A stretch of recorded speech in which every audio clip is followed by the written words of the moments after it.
নির্বাচনী রোডম্যাপ ও জন আকাঙ্ক্ষার শীর্ষক আলোচনা সভা আয়োজন করেন বাংলাদেশ চালক দল।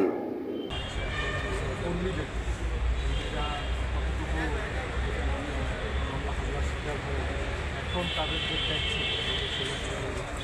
তাদের পাসপোর্টের যে লড়াই, সেই লড়াইটা দেখুন, মনা টিভি আপনাদের মাধ্যমে জনগণকে একটা কথাই বলতে চাই, 16.5 বছর যে অত্যাচার অবিচারের কথা আপনি তুলে ধরেছেন, বাংলাদেশের সকল মানুষের জানে আওয়ামী লীগের অত্যাচার নির্যাতন নতুন করে বলার কোনো প্রয়োজন নেই। যে অত্যাচার নির্যাতন, আয়নাগর, শোষণ, শাসন, লুটপাট যাই করেছে তার প্রমাণ মিলেছে ছাত্র জনতার বিপ্লবের মধ্যে দিয়ে 5ই অগাস্টে পালিত হয়েছে। বাংলাদেশের ইতিহাসে অনেক ইতিহাস লেখা হয়। এই ইতিহাসটা সবচেয়ে গুরুত্বপূর্ণ স্থান পাবে এই কারণে যে মহিলাদের ক্ষমতা থাকার পরে বাংলাদেশের শাসন ব্যবস্থা, আইন ব্যবস্থা, বিচার বিভাগ, সকল প্রতিষ্ঠানকে ধ্বংস করে দিয়েছে অনলি তাকে ক্ষমতা থাকার জন্য। পুলিশ বাহিনীকে সে তছনছ করে দিয়েছে। সেই পুলিশ বাহিনীকে তছনছ করার অর্থ পুলিশ দিয়ে সে যে সকল অত্যাচার অবিচার করেছে সেগুলো আস্তে আস্তে ইতিমধ্যে আপনারা দেখেছেন সর্বোচ্চ পুলিশের প্রধান উনি ক্ষমা চেয়েছেন।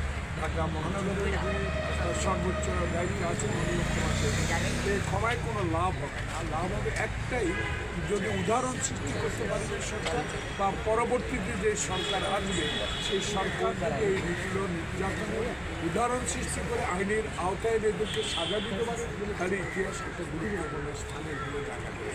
সেখানে আমি মনে করি তারেক রহমানের নেতৃত্বে 16 বছর যে আন্দোলন সফল হয়েছে, এই সফলতা শুধু জুলাই অগাস্টে এই সফলতার কাজ শুরু হয়েছে 16 বছর আগ থেকে। তারেক রহমান বিদেশি থেকে আস্তে আস্তে দলকে সংগঠিত করেছে এবং জেল, জুলুম, অত্যাচার, অবিচার সহ্য করেও বাংলার জনগণ বিএনপি এই আন্দোলনে অংশগ্রহণ করেছে শুধু ক্ষমতায় যাওয়ার জন্য। বাংলাদেশের মানুষের নিত্য নৈমিত্তিক যেসব দ্রব্যমূল্যের ঊর্ধ্বগতি এবং বিদ্যুৎ বলেন, গ্যাস বলেন, তেল বলেন, সব কিছুরই বিকল্প যারা দাম বাড়িয়েছে পক্ষে কথা বলার জন্য তার বিরুদ্ধে আমরা করেছি। সেখানে তারেক রহমান বিপ্লবের পরে তার একটাই নির্দেশ ছিল, বাংলাদেশে যে দলে ক্ষমতা আসুক আপনারা শান্তিতে থাকুন, শান্ত থাকুন, কারণ গায়ের উপর হাত উঠানো যাবে না, আইন তার নির্দিষ্ট এটাতে প্রমাণিত হয়।